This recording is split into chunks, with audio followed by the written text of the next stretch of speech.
Welcome to Jump Shots from the Goal Line. I am your host, Jonathan Dugan, joined as always by my co-host, John Henningsen.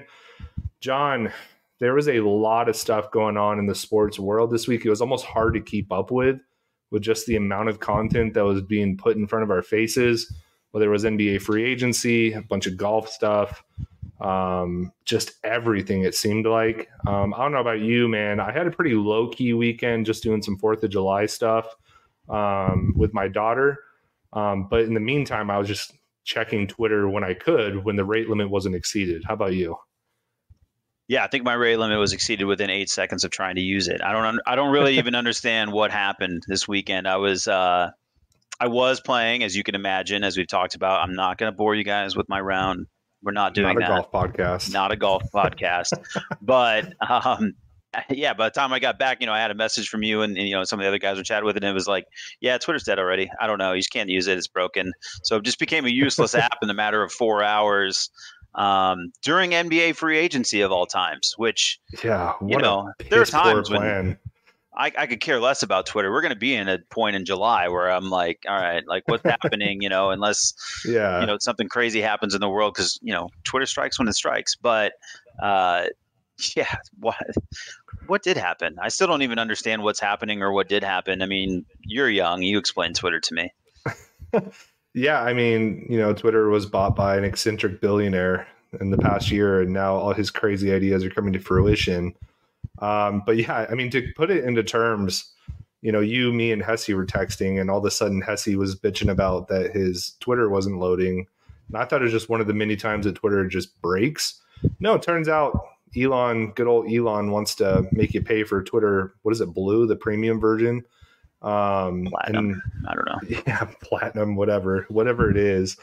And all of a sudden now you, I think like verified users, aka people that pay for Twitter, get like 1,000 tweets a day that they can read. Non-verified, but vets like ourselves, we put in the man hours, get like 800 or something, and then new users get like 500 tweets a day. I just don't understand it, because it's like, if you buy like a social media platform, wouldn't you want people to just constantly be on it all day? But apparently, just putting limits on it. And I agree with you. Like, could not have picked a worse time of the year. the week of NBA free agency, like when we're all just dying for Woj bombs and Shams bombs, like, and now all of a sudden your Twitter, it's like rate limit exceeded. I'm like, cool. All right, I guess I'll just be productive and spend time with my family. So I think my wife's behind it all. So you can blame her. Yeah, I was like, there was. Look, man, it's a coup. It's a coup by everybody. Yeah, but I don't know what's going on, but it definitely was a wild time to have it happen. I would say my weekend was otherwise normal. I like that you decided to go tank top. I respect it. It's hot in Arizona now. It's time to bring it in. You see, I'm a button loose. We're both. Yeah. I mean, hey guys, if you were missing this on video, it is skin to win around here. Listen, bro, you got the taco meat hanging out, and it's suns out, guns out in the Dugan household. You're right, though. It's hot out in these streets. It's also 9:00 at night, and these are my sleepwear. So, throw a little thirst trap out there. Yeah, never I was hurt going to nobody. say, I was like, that's hot. Yeah, I was like, thank you. I was like, I didn't know I was getting sleepwear. I thought it was more kind of like daytime fun carried over into podcast time, not, hey, let me put on a little something. I'm not going to lie to you. I've wore a tank top all day. So I went to the gym earlier. No, not bragging or anything, but you guys can see the gains there. But I've worn a tank top all day. It's 110 degrees outside. There's no reason for sleeves or top buttons for that matter. So I feel like the tank top's controversial in other places, but it's hot here, man. There's like zero judgment for me with a man in a tank top. I'll rock a tank top. No shame, no shade. Tank tops are where it's at when you're in Arizona and it's 100. When you're clicking 110, man.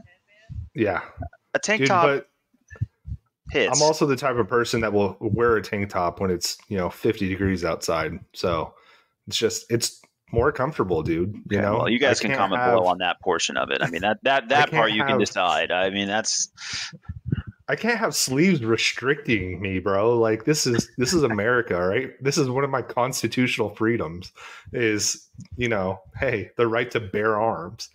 It's right there in the paperwork, bud. Oh, that's where you're going with this. All right. Well, again, feel free to comment. We'd love to hear back from you in terms of what you feel about Dugan's right to bear arms or tank tops in general, whatever. Yeah. Yeah. I mean, does this not, I think the kids call it, have Riz? Like, I think I have a lot of Riz right now. I think Yeah, I'm I think it using takes that a term little bit right. of riz, right, to rock a tank Yeah. top. I mean, you have to at least be confident enough to just be like, no, dude, sleeves, it's just not it today. Yeah, dude, they're not in. So yeah, well, anyway, it was a big golf weekend, right? Ricky Fowler finally won a tournament after coming close in the last one he was in. We have talked about it. We both kind of grew up with Ricky. When I think of Ricky, I think of the flowing mane with the neon outfit and the Puma gear. But he's a little bit more buttoned up now. I talked to my dad on the phone earlier, and he said he thinks that he's winning now because he got married. So I don't know what your thoughts are, but that's an 85-year-old's perspective. It's the only thing it could be. As someone who's about to get Imagine where married, your sure. Yeah, I'm about to get married. imagine Like, where let's, your game's going. yeah, let's just roll with it. Like, I'm like, if I can't wait, guys, big upgrade, huge free agency contract coming my way, coming past August here. But I don't know. It seems like all the reports are from Ricky, around Ricky, about Ricky, that he just kind of rededicated himself to the game. And it's hard to blame him if he, we've seen him in every commercial. He's been in every commercial, he's been part of every Yeah. ad campaign. He's a very known commodity in golf. And so if he was taking those checks and just having fun playing golf, kind of hard to blame him. But it seems that he's recommitted himself to his game, gone back to swing coach Butch Harmon, famously known as being one of Tiger's swing coaches back in the day, right? And he's put the game together. And There's so many former Tiger swing coaches that are out there, by the way. So I think sort they all of, have one. but really, Butch Harmon's like the dude. Like when Yeah, you're yeah, talking yeah. about prime Tiger, when you're thinking about striking the fear of men, just by putting on the red shirt, those are mostly Butch Harmon days. And so Butch Harmon, certainly a known commodity, a known name around, and I think people who are, because this isn't a golf podcast, so probably you're not listening to golf. So let me just explain it to you. Butch Harmon is a big deal. Is Butch the guy that when he was seeing where the wind was going, he put up his like lit cigarette and saw where the No, smoke was going? so not a caddy, like an actual swing coach, right? Oh, So these guys yeah, will yeah, like yeah, hire out coaches to like work with them, break down their swing, kind of put them in yeah, whatever slot, whatever they're changing. I mean, the idea of them yeah. anyone giving me Anytime more I can swing bring that thoughts is up, terrifying. But anytime I can bring that guy up, I mean, he's a legend of the game. You know what I yeah, mean? good. Like, Still, yes, anyone who has a cigar on the course is automatically 10 points cooler. Tough I mean, go in yeah. Arizona, but ash Who it out needs on your grass? tank top arm. But Yeah, who needs grass thrown up in there when you just got a heater? Just yeah, no, it is such a cool move. It's definitely a cooler move. There's no doubt about it. No, it is cool though that Ricky's winning. I like Ricky. I always have. I've always felt kind of bad for him because he is one of those. Again, talking to my dad, we're kind of a serial like top of the leaderboard guy, but can never really get it done. And I think, like you said, him rededicating himself to the game and like putting in the work a little bit more, it's really showing through. And like, I just think he's a cool guy. Like, even through the whole live stuff, like, I don't think he spoke up a lot, not as much as some other guys. And he's just kind of himself, and he always has been himself back to when he wore the crazy outfits to whatever. I just really respect him as a person. Look, yeah, he's a likable guy. It's a good win for the tour in general. I think it's good to have Ricky be a part of it. He's been really, I think, arguably a top 5 golfer over the last 6 months. So it was just a matter of time before he actually found one. Yeah.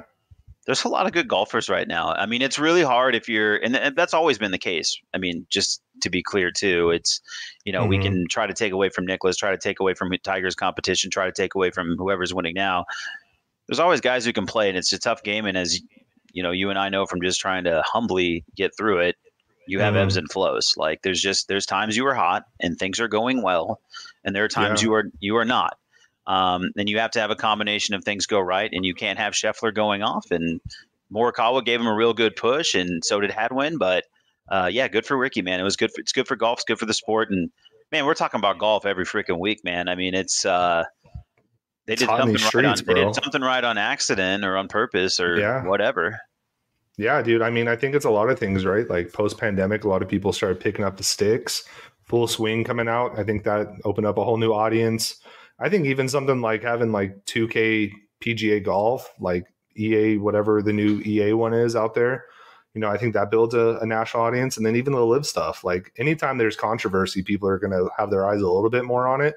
So golf, honestly, like there's a reason we're talking about it every single week because it honestly is. It's gripping, and there's a lot of I don't know back and forth with it right now. Like you just mentioned two guys right there with Hadwin and Morikawa that like again serial finishers in the top of the leaderboard, especially lately. I bet they're probably going to win a tournament or two here pretty soon as well. It's fun, man. Even as somebody like me that's only been following it for a couple of years, so um, if you're not watching it, I would recommend it. I used to be the type of guy that I hated when my dad put on golf, and now I'm like, God, dude, this is actually really fun to watch. So really, really fun. And that's a great lead into something I just want to talk about. Oh, Right. here we Obviously, go. The there's been victory lap. more. There's been well. I mean, I don't even know that this is a full victory lap, but I mean, if you were an avid listener to the podcast, I mean, you had to. Well, you didn't have to watch me at that point. You just had to listen to me get pissed off Which is because arguably worse. yeah. So you just had to think maybe then I was kind of annoyed. But we basically had James Rogers on here, and I got him and Dugan both screaming at me like, "Look, Liv bought everything. The Saudis own everything. Like whatever, dude. It is what it is." And then the epic quote is, what money talks and bullshit walks, right? And that was like it got thrown right in my face, and then I'm like, okay, well then, so then I think I accused all of golf of being. And again, poor choice of words by me. So this is on me, but probably I accuse him of being some sort of sex worker, I believe. And we respect I sex think work that was around here, and we have no along shade the towards lines. anybody. But I was Yeah. basically like, man, if you're just going to take money, like, all right, we get it. I think that all still happened, right? I don't think we really have to move away from the PGA didn't try to just take a money grab when it was available. But Still what has sucks. Yeah. changed a little bit on the reporting about PGA and Live is in terms of like who really has control and what that control looks like. Because it sounds a Yeah. lot more like today that the PGA is going to maintain, at least on what's out there, a lot more control of this. And ultimately, the Live is likely to go by the wayside. And what you are going to have is just some Saudis or a Saudi, the guy, the PIF fund leader guy, whose name I'm going Yeah. to space right now, as a chairman on the executive board, but really have no other seat at the table and is still going to absolutely be outnumbered in votes all the time, but is, Yeah. however, going to pour billions of dollars into the PGA. So, all of that said, my only victory lap, if there is one, and I think it's a small one, but it's still worth noting just so I can sleep at night, is that It's I like do your think the 40-yard PGA, dash. yeah, the PGA maintained a lot of control. They maintained a lot of control, and they've kind of snuffed out this thing that was Live. Yes, they've had to let in some of this money, and they're still going to look like hypocrites in this, and that doesn't really change Mm-hmm. for where Monahan sits, and it's still a weird thing.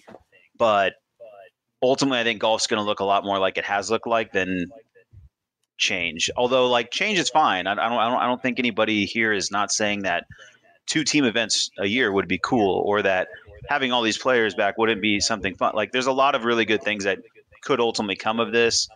It still looks a little gross for golf in general, but Yeah. maybe just maybe less of a win, or like I think I feel like that day we really oversold what the PIF had gained control of Yeah. versus what the Little reality may end up overreaction. look like. Yeah.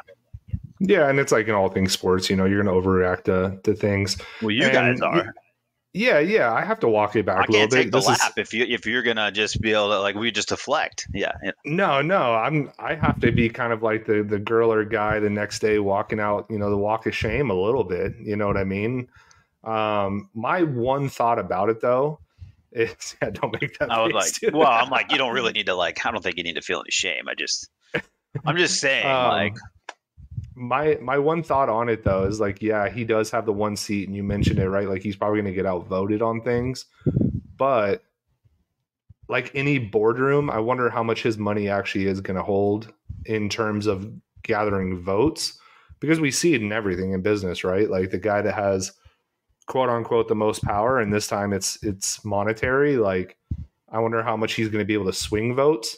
But it seems like I don't think he really cares about live, to be honest with you. I think it really was just all power play for him to get a kind of his butt in the boardroom, which, hey, good on him. He accomplished that completely. I still maintain that I don't think the guys that went to live are going to be ostracized forever. I don't even think they're going to have to like repay any kind of like signing bonuses or anything like that.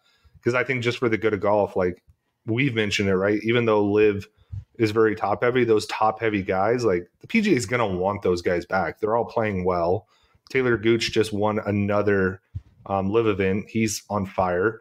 They're going to want those guys on the PGA. I doubt that they're going to make them pay a lot of money. I could see them having to do something, right? Like a public apology or something. Public. If they make him go public apology, though, that's exactly where I would lose my mind on Jay. Like, you can't make those guys do that. If there's some sort of, there's I know what you're something saying. though. No, I know what you're saying, and like that, you'd think that there'd be like some sort of thing, but I think it's ultimately what we talked about in the beginning, man. Like some of these guys that are the big names probably not going to have a hard time finding their way back into the sport.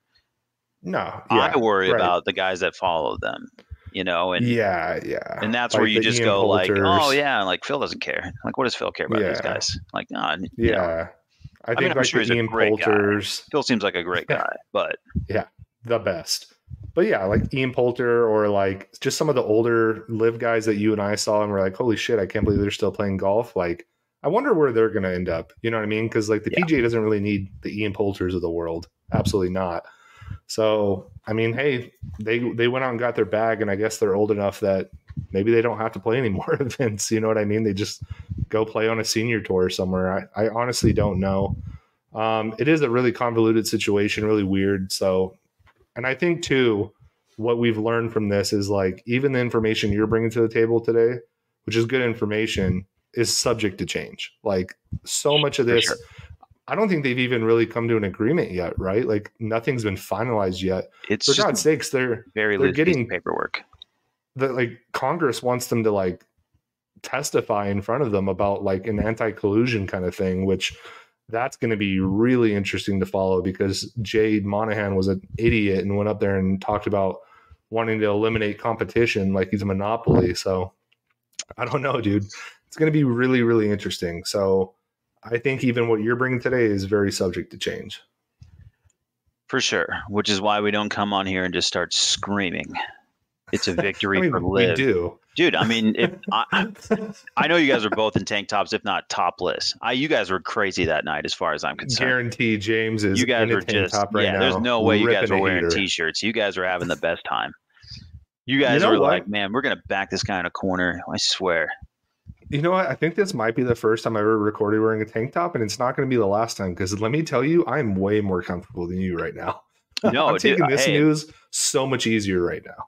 Hey, I'll be joining you at some point. You're going to see me in the KJ jersey or what? We'll do it. We'll get there. Kerr, whatever. We'll be there.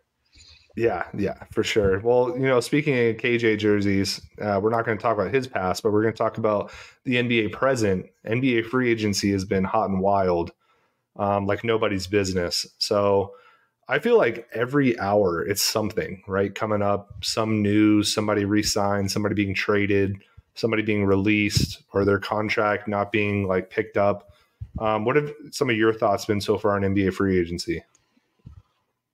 Where do we start, man? I mean, we're gonna be here a while, guys. So get comfortable. There's a lot going on with NBA free agency. I think this all starts for me with.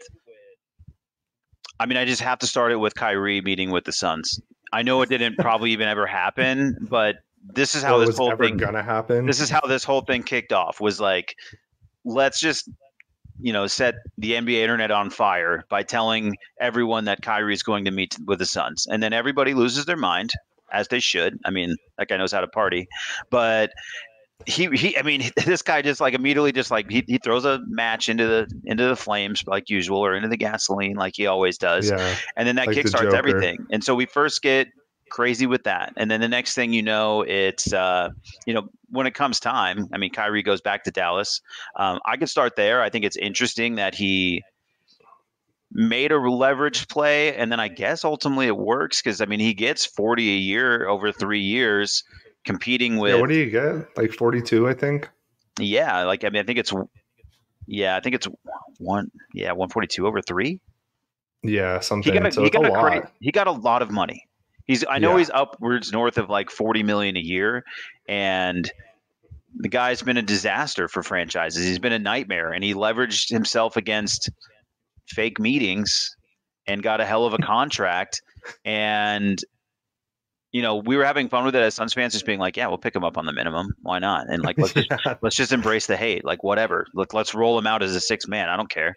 But ultimately, him landing in Dallas and them having to, I kind of have to consider this an overpay. I mean, maybe it's Oh not, yeah. and whatever, and I know some of this money just feels whatever in the grand scheme of things, but they signed up for 3 more years of Kyrie with Luka pending free agency at some point as like the Yeah. big, hey, so I think that's huge. I think you're taking a top 5 guy and you're risking it with Kyrie on a big Yep. deal. So I think that alone is worth talking about. And then we can jump into, I mean, even more recent news as it continues to unfold. Yeah, before we move on, I just looking back at the whole Kyrie thing, I thought it was hilarious that we were the one chosen as like the secret meeting. And then I think it was like less than 48 hours he had agreed to the contract Yeah. with the Mavs. Like that was the quickest like extortion attempt ever by Kyrie. I don't know if that's him that like it worked and Mark Cuban just crumbled, or he was just like, dude, I just got to get this shit done because I'm not gonna get this money anywhere else. Because strictly on fit, like you kind of mentioned it, but like number one, the Suns, all they could have done was offer like the vet minimum, which would have been an egregious middle finger towards the rest of the NBA if you're Kyrie. Which, if there's anybody in the league that could do that, it was him. That's why the world was nervous. Yeah. Yeah. And by the way, I was like, I don't know, maybe he will. I was like, this guy's wild. He's a wild card for sure. He's the Joker in the deck, absolutely. But like, I have never been more proud as like a Suns fan than Suns Twitter putting out all the memes of like like flat Earth, and then you have like the Phoenix Suns logo, just embracing him all of a sudden. Now like, he believes in the Earth's rotation. All of those, like so many good. The Suns rotation, so many good. It Oh was man. great day to just troll the rest of the NBA with it too, because they were sweating. Like the rest of the NBA was like, what's going on? I don't understand. Like what's going on in Phoenix? Who's that guy on Suns Twitter? He always puts out those funny memes. I can't remember his name. I think he's a Kiwi. I don't remember, dude. But he's been killing Suns Twitter for the longest time, just with like memes and like all types of stuff. And he was the one that put that. And then some stupid asshole was like, "Oh, well, what's he going to do when he finds out the sun doesn't rotate?" He's all, "I got news for you, buddy." Oh, dude, it was just like, it was such a fun moment of like a brief moment of NBA history that I'll never forget, because it was just too good to be true. It was never going to happen. The lineup would have been hilarious. The constant everything about it would have been incredible. But I think really what it comes down to is like what you mentioned, right? Like, what does this mean for Luka? Because him and Luka were just dog water together. They were so bad. Like, and we on jump shots from the goal line kind of predicted that. Just if y'all want to keep listening, when that trade was made, me and Henny both said these are two ball dominant guards that like to bring the ball up. They want to be the guy to shoot the last shot. And you saw it all throughout the not the playoffs because they didn't make it, but like towards the end of the season, they didn't know who the hell was going to take the last shot. And it was bad. And like you said, dude, Luka's coming up on his expiring contract eventually. What does this mean for them? And then also, like, Matt Ishbia is like the craziest owner in basketball right now. He just does not give a crap about money. And I know that Mark Cuban has kind of that sensibility to him, but like, he ain't Matt Ishbia. Like, he has a little bit more common sense than just piercing the second apron and just lighting it all on fire. Their rotation's gonna be weird. Christian Wood's probably gone. They're already talking about trading like Tim Hardaway Jr. They've lost a lot of like good rotation guys in the past couple years, like Jalen Brunson. Like you mention it all the time, how hilarious that is. And then a few other guys that Yeah, Big just Brunson deal guy. Love that. Love that Brunson's actually outplaying Luca right now. I mean, outplaying facts are Kyrie, facts, bro. dude. Facts are facts. Yeah. Yeah, like all time just weird moves by Dallas, and I here love to see it. So, but yeah, dude, it's a wild roller coaster of a ride. Um, Outside of that, since we're already talking about the Suns, we can kind of talk about them. I think in terms of winners of free agency so far, it's like them and the Lakers are just killing it right now. The Suns went out and they signed a handful of like everybody thought they were going to sign these like aging veteran, like ring chasing guys, and they did the opposite. They went out and they got a bunch of very like traits guys, like young traitsy guys, like your Keita Bates job, good defender, 7'4" wingspan, shot like 38% from three. They went out and got who's the guy from the Trailblazers, the center? What's his I name? know I'm gonna mess it Such up good too. podcasting right now. Yep. I was like, I'm gonna fail on it too, but don't worry, I'm gonna find it for you.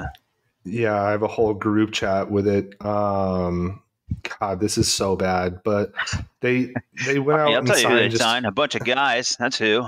a bunch of They Jags, signed a baby. That's what bunch we of got. freaking dudes, man. And let me tell you. Yeah, All right, so let's cover it. So they Drew Eubanks is the center we're Drew looking at. Eubanks. Thank They you. added Watanabe as a wing. They added Bates Jop as a wing. Yuta. They brought Yes. back Wainwright. They drafted Kamara. They brought back Okogie. Yep. Yeah, I was like, we had Gordon coming over in the deal. Brought back Lee. Medu They signed. signed. Yeah, Chimezi Mitu. Yeah. Yeah, But all those guys outside of Gordon are these young, traitsy guys that all shot over 35% from three. Even Eubanks is a big, who yep. I've liked Eubanks' game in Portland because he always used to give us fits, especially when he was on the Spurs when we were just dog shit. He was just a hustle big that would rebound the crap out of the ball. Now he has a 3-point shot. I was sad to see Jock Landale go because Jock was just really fun being an Aussie, and he played really good minutes in the playoffs. But Eubanks was cheaper, and he brings the same kind of like game, but a little bit more mobile. And then Me Too, like I remember his days when he was on Stanford, really mobile, like 4 or 5 guy that again can shoot threes. And then then they finally just like, staying on the whole planetarium thing, they bring it all together and they bring Eric Gordon to the desert. I was extremely happy about that because when we were dog shit back in like 2014 or whatever, I remember him telling the New Orleans Pelicans, my heart is in Phoenix. And I was so excited as a young man back then to be getting Eric Gordon. And arguably I'm more excited now because he's like such a good vet, played really good minutes for the Clippers, excellent shooter. Exactly what we needed was like another like guard off the bench that can run the offense instead of campaign. The Suns got way better and a lot better than I think people thought they were going to get this free agency. Yeah, the reality was going into it that we knew they had to go get league minimum guys. Everybody knows that, which is like, this is my favorite part about Twitter during all this is every time we sign a guy for the minimum, which is the only thing we can sign him for, everybody reacts like, how much money do they have? Why are they spending all this money? The vitriol. I'm like, guys, we're just signing league minimum guys. They want to come here because there's a chance to win, and they know they can spend 1 year, just like Brown did, into 2 years, over 40 million with the Pacers. And like, that's what every single one of these guys that you just outlined who has, again, in traits, I love that you call it traits, like these traits guys that are just, is, right? No, and it's exactly right. And it's perfect. And it's just, then those guys become like, just learn the system, whatever that system ultimately, that's still to be determined a little bit. But I think you do get a nice little peek at what it looks like in terms of, I think they're going to be more aggressive defensively. I think they're going to, I would imagine that they're going to let Ayton play in space a little bit more. They're going to use versatile wings. I think they're going to be a little bit more switch heavy, right? That's what it feels like to me. Yeah. They really, every single guy traits wise, wingspan, All can and as you defend. mentioned, Yep. shooting. So I just cannot believe what a good job they did. I will mention that I don't even know if it's Metu Metu. We got a real tomato situation. I do know he's from USC, so I want to make sure as Pac-12 guys, we make sure we don't get It that wasn't one. Stanford? No, he's Oh, a weird. USC guy, but it's okay. Just want to make sure we had it because we're Pac-12 guys and they're counting on us for this information out there. I'd let it slide if it's a Big 12 school. I'm like Oklahoma City. I'm like Bedlam, Yeah. whatever. Who cares? Boomer, Sooner, who gives a? I But remember U of A playing him, though. That's all. yeah, no, that checks out. He's actually one of the guys that got dominated by Aiton in Las Vegas. Like I just Oh, remember. fun. So I mean, hey, Aiton, go off and practice, King. Start handling this guy the way I saw you handle him in the Pac-12 tournament in Vegas, and we're rolling. That was the best Aiton that I've seen. So, man, I just love what they did. I love it. It was every guy that we thought they could, would, and should want to target Yeah. seemed to end up here. I mean, you could have put Kevin Love on the wish list over Gordon if you preferred size over this. It seems a little weird that we don't have. I mean, we don't have a true point guard outside of Payne, and even that's like debatable. I think it's an era Yeah. where, and I don't even know if it's like an era thing. I think that's kind of a lame argument, even in of itself. But it's interesting to not have a true point guard, and I think just getting used to being a Suns fan, and we've had Nash, we've had KJ, we've had it's been a point guard heavy franchise, so it feels a little Absolutely. weird. But everybody's just saying like, oh well, now it's putting a lot of pressure on Point Book. Like KD can bring the ball up, Beal Yeah. can bring the ball up, Gordon can bring the ball up, Payne can bring the ball up. These are not guys who are going to just get trapped, and no one's going to press these guys and run us out of the Mm, gym. It's going to be yeah. fine. Well, So I saw a rumor too today that they're going to work out Darren Collison, who hasn't been in the league for a couple of years, but I mean he was a nice little point guard for the Lakers, for the yeah, Pacers. That'd be a really nice fit. I don't know what they're going to do though. They would have to. I think they'd either have to make Chouamini like it's a two-way player, it's or like they'd have they have to to release Todd pretty much. I think is the deal. Who is part of the Wizards deal? yeah, or they could trade Payne, or I don't know. It's weird, but that would be a great pickup, veteran point guard out there. When you think about Frank Vogel, though, right? Like, isn't this exactly what we should have expected? Because he's such a defensive-minded like coach, like arguably the best defensive coach in the league outside of like Thibodeau. Like you want these like switchy, tangible, like wing players, and that's exactly what they went out and got. And to your point, I don't know. I don't even think you even really need a point guard, like especially with the caliber of guards that you are getting, they're all guys that have ran an offense, brought the ball up. Yeah, Like they can move the ball around. Like Beal had to do it in Washington. Devin Booker had to do it before Chris Paul got there and then learn from Chris Paul. Kevin Durant is Kevin freaking Durant, right? And then Eric Gordon, he was on really bad Pelicans teams for a long time, so he knows how to run an offense. I think they're in great shape, so I'm excited. I am too, man. I really genuinely don't believe it could have gone much better. No.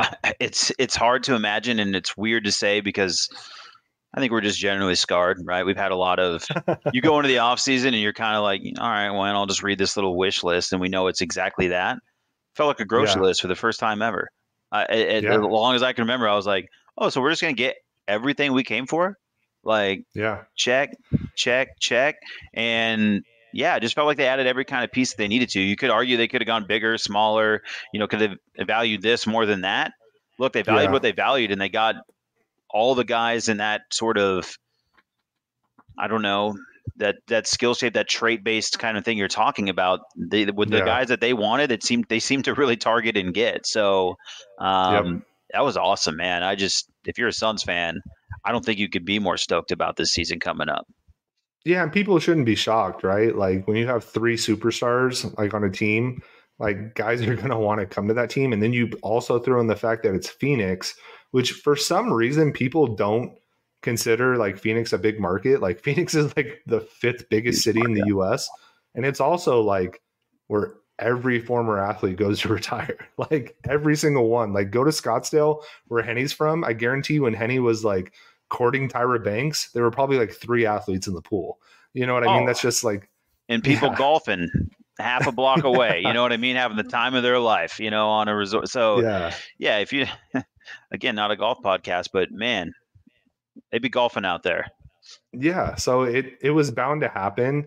And then like the vitriol behind like I saw a stupid tweet today where they're like, "Oh, Phoenix didn't earn this. People are just wanting to go there because they have money." It's like, did you not watch the past 10 years of Phoenix? They earned every part of like finally being a destination. Like, good God, dude. Like I sent you and Hesse a picture earlier of our roster from like, what was it, like 6 years ago? It's a hell With of a like yearbook. Kendall Marshall Yeah. and like Luis Scola on it. Like, dude, we earned our stripes, baby. Let me tell you. Yeah, and look, if you're not a Suns fan, this is a franchise who's been one of the winningest franchises, like in Yeah. the history of the NBA, and had a ton of playoff success, a ton of playoff success. Who Just skipped never won the steps? big one. The Denver Nuggets.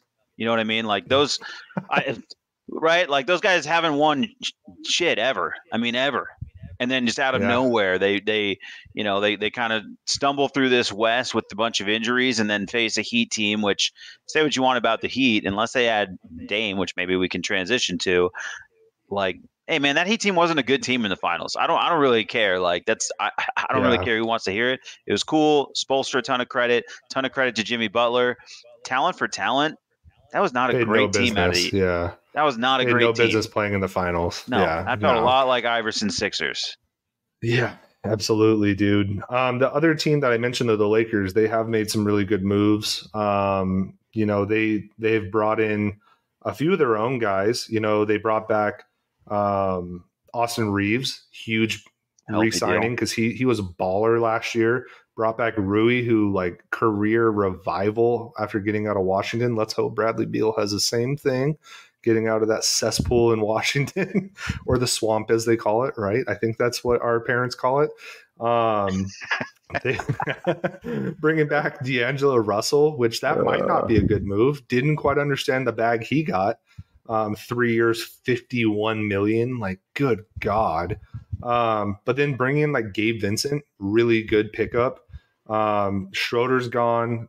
Troy Brown's gone. They brought in Cam Reddish, who like talk shit all you want about Cam Reddish, but like under the right circumstances, maybe he can like unlock some of the things everybody always thought he had. And then bringing in like Jackson Hayes. I hate Jackson Hayes, but he does have another, traits guy, long, tall, athletic. And then bringing in Taurean Prince, that was a really big pickup too, because he's a great defender, great shooter. That's a team last year that surprised a lot of people at the end of the season and actually made a real run in the playoffs. Surprised us.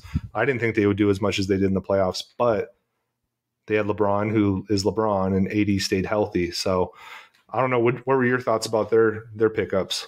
Lakers continue to impress. They just picked up from the All-Star break, which I thought they won that as much as anybody. Obviously, the Suns taking the big, prize, if you will, with KD. But I thought what the Lakers did to completely overhaul the roster blew my mind. And they continue to press on that. I mean, and I think letting Schroeder walk, I don't think paying Schroeder 15 to 20 million a year was the move. So don't blame him for bowing out on that. But they recover. They bring in Vincent. They keep D'Angelo Russell. I'm still not going to be a D'Angelo Russell guy, but if he's just a guy and he's now not a $30 million piece and he's a $15 million piece, then yeah, he's a good flyer guy. Cam Reddish, good flyer guy. They added shooting around what seemed to work with LeBron and AD playing more muck it up post game. I shouldn't even say muck it up. They're playing clean ball or whatever, but they're playing post. They want to play big, and then they want to have some shooters around those guys because LeBron, his jump shots, I mean, honestly, if we're being real, his jump shot's never been great.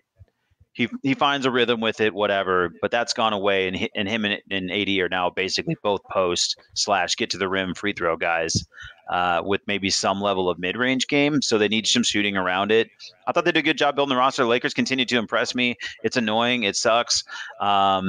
But ultimately they'll have to face all the same realities that the other teams that are top heavy have to face. And if you're healthy, I think that's a good enough roster where they're going to have a puncher's chance in anything in the playoffs, at least looking at it, from a year out. Yeah, absolutely, man. And I think if I was going to crown one more winner out of free agency, I kind of like what the Rockets are doing. One of those teams that a lot of young talent, they've been drafting I think, pretty well since they got rid of Harden. And then they went out and got Fred VanVleet, which a guy a lot of Suns fans wanted. I think he can do some really nice things with Kevin. What's his name? Kevin Green? Is that the shooting guard? Jalen. Okay, yeah, Jalen Green. Yeah. I think he can unlock a lot of things with him, with Alperen Sengun, or I can't ever say his name right. Sengun. But they have a lot of like lanky, long guys, like athletes. And then they did sign Dylan Brooks for a shit ton of money. For a lot. They did bring down their score with that because 4 years, $80 million. Seems like a steal.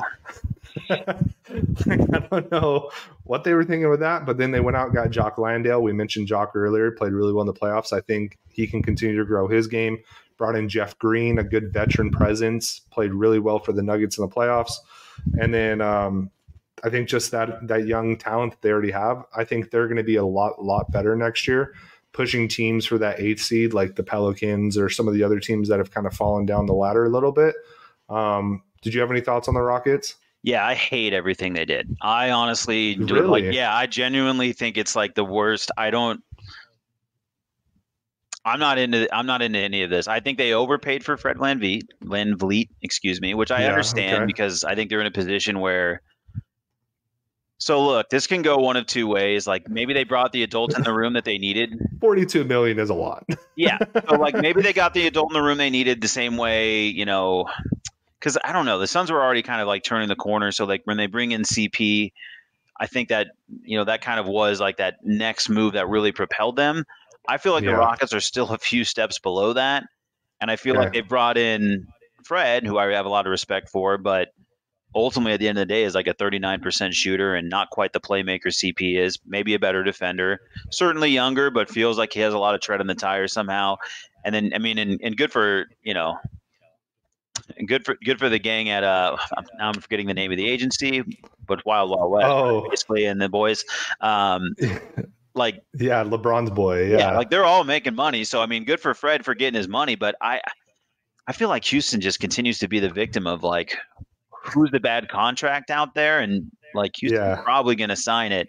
And how badly does Houston now want to trade Dylan Brooks as part of an asset deal for Dame Lillard? And they're like going, wait, Dame is available? Wait, did we just give Fred? Wait, what did we do? Can we have just traded? Because if I'm doing that again, I'm after Dame, and maybe that's not even something that was possible in any way. But I don't know. And part of it could just be reputation, where I just don't trust Houston. I cannot look at Houston the same like post Harden. It's like they've always like they're just kind of in this ever. Like, I don't know, man. I can't. I trust Houston Rap. I don't trust the Houston Rockets. How funny is it, by the way, that James Harden like twerking to be back on the Rockets? Did you see that? Like his preferred destinations are the Clippers. Yeah, he put it out like a year ago. Like, I mean, because how bad is he missing those strip clubs, dude? The day after he gets to the next place, he's like, "Hey, just want to let you know, I'm really happy to be here, but if this doesn't work out, here's a list of destinations and places I've been thinking about going." How bad does he miss those strip clubs back there, dude? Like, that's the motivation. It is. It's true, dude. Dude, I mean, will forever be funny that he posed as a fat guy to get out of Houston, to be like, you know what? I'm skinny now. I want to go. You're right, dude. He literally took a picture of like my face, and then just was like, he's like, dude, look, this is the shape I'm in. Like, this is what you get. Like, it's gonna be a little puffy. It's not ideal, but like I can still. We're talking about being bloated last week, dude. Yeah. James Harden was feeling bloated that day. Yeah. Dude, that will forever be funny too. Like, we got to talk about Harden again, dude. He requested another trade. I mean, say whatever you want, but like he requested another trade. That was so funny too, because then he gets to the Nets and he was so svelte and skinny, like, dude. Now he wants to go back. God, that guy's such a nightmare too. Like, what a typical Sun Devil. Like, I'm sorry. Yeah. And the Rockets are out on that. They've pretty much already said like no. I mean, which obviously Fred makes that pretty obvious, but like, where does he even go? I don't even understand the landing places for him or what the value is for him at this point, because he's a rental. I mean, Yeah. you could view him as whatever, but like if no, like who is committing to him at this? Him, Kyrie have like spun themselves into a place where I cannot believe they continue to have like the value that they do. Yeah. And All it, time bad guy in the playoffs too. Like yeah, ask Sixers no, fans. Like unbelievable. And progressively worse every game. Morey's like doing him a solid, like, right, finds a way to get him there for Ben Simmons, which feels like a coup at the time. Brings him in for Still Simmons. does. Still, yeah, and it's still, yeah, you're right. It still does because he's at least he played and he was an asset. And if they win one more round of playoffs, we're going like, hey, it's still worth it.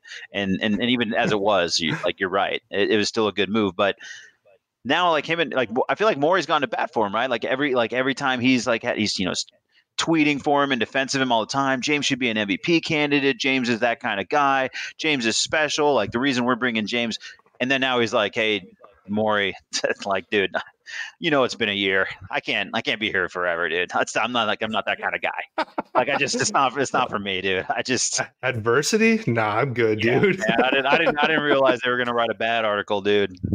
Blindsided me. You're right though. I don't know where he goes because like Houston was like it made the most sense because like they had the guys to trade for him. The Clippers, they just re-signed Westbrook. Granted, it was only for like 2 years, 8 million, so they still could do it. But I have no idea where he goes. I think I've seen some like Bulls stuff. I think I've seen the Miami Heat, which they are not going to trade for James Harden because he will fail that conditioning test so quickly. Can you imagine? Can you imagine James Harden running the Pat Riley conditioning test? Oh my God! Please make that trade. I want to see that. And the Heat don't have enough for the Lillard deal either. To me, like, by the way, like everybody who's always telling the Suns that they can't pull off this trade for that or blah blah blah, and it's not to be about that. But I mean, so Lillard also requests a trade. Now I'm just going to flow into this, and if you want to go back to making fun of Harden, I'll stay there all day. So we can definitely do that if you want to go back and run him over again. But with Lillard now requesting a trade, I'm trying to figure out. I mean, I think there's a lot of teams with assets, but like, are they going to still try to like do this guy a solid, even though they've been, all they've done is pay this guy the absolute max of the max forever. They they jumped all in on Jeremy Grant, which, by the way, that was crazy money, and that number did surprise me. I like Jeremy Grant, but I do think that is a lot of money. Yeah, I think it's a big number for a Jeremy Grant. Like, I know a lot of Suns fans are like, "Oh man, 8 and at 30." Well, how do you feel about Jeremy Grant at 40? I don't know. Like, I mean, or closer to that number, it gets a little sketchy. But do you understand where Dame goes either? I'm very hard pressed to figure out where this actually works. Where if the Blazers actually stand up, which NBA teams fold all the time to these guys, so maybe just he gets his way and is what it is. But if they stand up, I don't see how he goes to Miami. I don't see how he goes to name this other team that he's interested in. I think there's a lot of good fits for the Orlandos, the Houstons, as you mentioned, flipping pieces. I saw the Jazz today. That'd be kind of interesting. Utah's got a ton of picks, right? They can trade a ton of picks and change the Blazers' destiny with picks, but I don't know where he's going to go. That's on his preferred list. I'm sure it ends up happening because it's the NBA and that's how this works. But yeah, definitely the most player like forward league in sports. So it's probably going to happen. But everything I see, it's like they're like 3-team trade this, 4-team trade that. When you get to that level, it gets really messy, and I don't know how they're going to pull it off. I don't either. I mean, I just don't. I have a hard time putting him in a landing place of where, at least in terms of the teams that have been discussed thus far. It doesn't. Yeah, if you're the Blazers, you're trading for Hero. I mean, Tyler Hero did remove Miami Heat from his Instagram bio. So, whoa, God, they must be crushed. It was tough. It looked pretty tough for the Heat making that finals run without him. Classic addition by subtraction for Hero. Not good on the old value. Yeah, and I don't get it either because a lot of Heat fans are like, "Oh my God, we can't trade Tyler Hero." Like, why? Because he's like an eccentric white guy that like had a couple good runs. Like, I don't get it, but I think they're going to end up having to do it because he's really their only asset that's not named Bam. They're not going to trade Bam. Right, but if you're the Blazers, like, how does that interest you at all? Like, there's I no don't know, world, dude. like, so, right, Suns fans or whatever about Ayton, there's no world in where I was going, like, oh, if we get Hero back, we're good. No chance. Yeah, dude, I honestly don't know. I don't know how the trade works out, but it's gonna happen, like you said. Like first time in his career he's ever requested a trade, and like it's gonna happen. I mean, he's given back to the franchise enough and has earned that respect that they have to basically trade him now. But Right. really the only realistic trade I see is to the Jazz. Like in terms of value at least. I know that's not what's gonna happen, but which would honestly be a cool story. He went to Weber State, like I don't know. I don't know how he fits in that market, but Yeah. doesn't really fit their MO, but you know, who they look for. Now Tyler Hero, if they can get involved in that 3-team trade and get Tyler Hero to the Jazz, like let me tell you, there's going to be a lot of Utah fans buying Tyler Hero jerseys. Yeah, no, that's a let me just market. be the first guy to Right. say that. Yeah, no, you're right. That's all. That's traditionally a very good market for guys that look like Tyler Hero. Let's just chalk it up now. That's definitely Yeah. what's going to happen. They're going to get in a 3-team trade. Tyler Hero's going to go to Utah, and we will be all over social media talking about it, and it's going to be hilarious. So, But Blazers you don't want Harden if you're the Blazers, right? Like that doesn't make sense either. no, you don't trade Dame just to get Harden. Like, definitely not. I don't So think Harden wants to go to Port. Well, you know what though? Per capita, yeah, here's the number. Portland does have the most strip clubs in America. I've been informed of this several times a week. You cannot get into James Harden trade conversation without people dropping statistics around strip clubs. Every time the James Harden trade comes up, I get more information around strip clubs than I could ever possibly imagine or hope to have. Is that actually maybe the best destination for James Harden then? I mean, gets to be the number one guy. There's so many options to choose from after you're done playing basketball. Like, hey, did we just uncover a 3-team trade right now? Like that might be it. I mean, Zion back on the market. New Orleans has a great strip club scene. Are we talking 4-team New Orleans trade? again? Does Atlanta get involved? They already moved Collins. Like that's a great strip club market. Can you imagine the debauchery that would happen if Zion Williamson and James Harden were on the same team? No. Oh my God. There's not a porn star safe. Twitter can't handle that. I would do one search and I would have read all of my 1,000 texts for the day or my tweets for the day. I'm like, hey, you're out. And I was like, oh man, I really got into that Zion Harden content. That was good. Oh man, there's so many possibilities I hope happen now. God, this is why I love the NBA though. It is the last so great. The last one I did want to talk about, Draymond resigned. Are you shocked? No, I thought this was very obvious, and I guess this can go back into here we are again talking about golf. But as soon as I saw him at the mat and he's hanging out with Clay and Steph, I'm like, who are we kidding? Like these guys are inseparable, and Steph's going like, dude, get your shadow out of it. Like he's like, you're gonna get teed up on the green here. He's got jokes for him. Like Draymond laughs it off. Draymond terrible at the beer bong, by the way. Oh my God. Just not. Draymond always talking a big game. You know what I mean? And I respect him and he can play, but like that was just very much like par for the course too, for him to just like bite off more than he could chew with his mouth. No pun intended. Some way.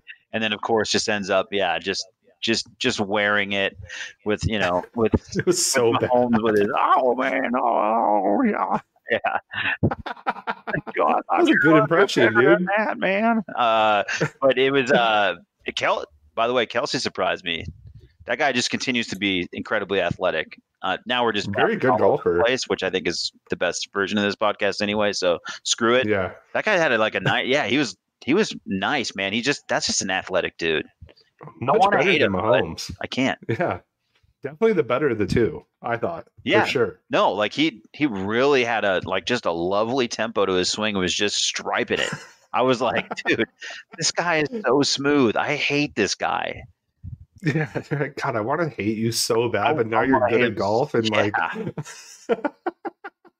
just can't count this guy out, man. I'm like this. I mean, now I'm like he hosts SNL. He goes out there and plays good. He did a good job on SNL. plays Yeah. good golf. He's Great obviously an podcast with incredible his tight brother. end. His podcast is awesome. And I'm just going Yeah. like, yeah, dude, it makes sense they had a dating show. It didn't make any sense to me at the time. But now I'm like, where do I sign up? I'll marry this guy. This guy's unbelievable. Yeah, dude. That was the most enjoyable part of the match because, like I was telling you before we recorded, like I thought it was a little boring, to be honest with you. That some of the other versions of the match have been a lot better. My favorite one is always going to be the Brooks and Bryson one. That was a lot of fun to me, just because of the rivalry there. But like overall, there wasn't enough hatred there, huh? Like usually with the match, like I like having a little bit of like chatting at each other, and it was just like I don't know, just guys being dudes like, oh, if you miss this putt, you know where we're gonna be. I'm like, Yeah. all right, dude, come on. Like, I need more hatred out of you. Um, it would have been way better if it was like Patrick Mahomes and Travis Kelce, and then Jason Kelce brought like I don't know if Jalen Hurts golfs, but that would have been great. I would have enjoyed that a lot more. Yeah, there's something about like that. I don't know. It seems like the football guys respected what the basketball guys have done. Kind of vice They watch each other. Yeah, there's like You know that what I mutual mean? respect. Like you're the greatest at this, we're the greatest at that. Yeah. So it felt And very then much like Draymond just felt like a weird addition to me. Like he wasn't part of the match. You know what I mean? He was just like commentating. I was just like, all right. TNT guy, but also just Yeah. being Draymond, which is always borderline likable. Like you might like him for a while, but eventually you're going to be turned off. He's going to be the best like version of Kendrick Perkins on ESPN, which by the way, like the fact that Kendrick Perkins survived the culling at ESPN will never not surprise me. That was the most predictable thing ever. Oh, you're bad at your job. You're going to have a job here at ESPN. Who is the ESPN personality that surprised you the most that got let go? What was her name? The sideline reporter, female. She's been doing it for like 30 years. Do you know who I'm talking about? I wish I did. I'll figure it out. But also Max Susie Kellerman, Colbert? like Susie Colbert. Yeah, she got let go. Like that's surprising, right? Because she's been there forever, and she's good at what she does. I mean, they had a whole like website called Kissing Susie Colbert. Like, yeah, I mean, terrific personality. Shout out Joe Namath. Yeah, shout out Joe. Yeah, way to make a moment. She was surprising. Van Gundy was surprising because I thought he's good at his job. I thought that was surprising. Yeah, and then just like the guys that survived, it was gross, to be honest with you. Like the fact and their whole reasoning behind it was like, oh, we're getting rid of big salary personalities so we can pay everybody, and it's like you're Disney, you can pay everybody as it is. You know what I mean? Yeah, kind of hard to believe that line there, but I was surprised to see McShay go. I feel like he's really, I mean, for my age group, I'm like, I mean, I grew up watching Kuiper, and I guess you keep him around, but to me, McShay's been the guy like, okay, of an ESPN guy. He's so much better. Yeah, like if I'm going to ESPN for draft information, like I'm not listening to Kuiper. I appreciate that he's there because it's like a character, but like I'm really going for McShay, and then I think Van Gundy, and then Jalen Rose is pretty surprising to me too because he's had a lot of success in like different platforms. Like it's not. Yeah. Yes, he's on like their NBA studio shows, and he does a good job there. And apparently Perkins is just so good, dude. Like he's just so good that there's no way they could have considered him. But I mean, moving from that to it was an interesting day from ESPN. I think all these people are going to land on their feet. David Pollack was another one that was pretty surprising. Yep. If you're a College Game Day fan, I think he's been pretty much a staple for a long time. But weird day at ESPN. But I think sports media has changed. I mean, if you're listening to us or watching us, it's probably because you're tired of ESPN in a lot of ways. I mean, I know that's why I started seeking out alternatives. I very rarely tune into ESPN and SportsCenter, and when I do, I'm normally reminded as to exactly why I go elsewhere for my content. The thing that sucks about McShay too, though, just real quick, was like he's had a tough year as it is. Like he was really sick most of the year, and now he loses his job. I mean, he'll get picked up so quick because again, he's so good. But to me, dude, I mean, he was like the face of the NFL draft for ESPN. I mean, I already started watching NFL Network anyway because I like those guys better. But, that one was really tough. And then Susie Colbert just like I mean, dude, she's been my whole life like part of ESPN. So it was a wild, wild day, dude. Susie, you're so pretty, and I just want to kiss you. Joe, what are you doing? Joe, you can't. You're on TV. It's so on par dude, for I him, won a though. Super Bowl with the Jets. Are you kidding me? The Jets have sucked forever. I'm a god. I wear mink coats. I mean, that is like the funniest like transition from a clip to an actual website that became Yes. something that became like part of the sports pop culture, which led to Deadspin and ultimately Barstool Sports. I feel like all of that, it all happened because Joe Namath is a creep. Yeah. We're just having a weird day. Joe. I don't even want to accuse him of being a creep. He's just having a weird moment. I think we can even like take a little bit of like, like thank you, Joe. I don't think we would be doing this if it wasn't for Joe. Joe Namath broke ESPN, and here we are. Shout out to Joe Namath. Yeah. We owe it all to Joe. Well, shout out Jets fans. This is your one. Take your victory lap. This will be the only one you ever get on this podcast.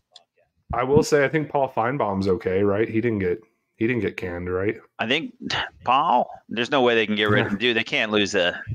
He's the voice of the South, dude. Yeah, so, I was like, there's a lot of talk on those Barstool guys for who the king of the South, and I know Mincy's since retired, and they got their boy Brandon Walker, but Paul is undefeated. It's definitely Paul Feinbaum. Paul is undefeated, which means our beloved Braden Gall is okay. So which is good. Yeah, shout out to Braden if you're out there. Yeah, continue to get that guest host spot. You're still in the bread and butter.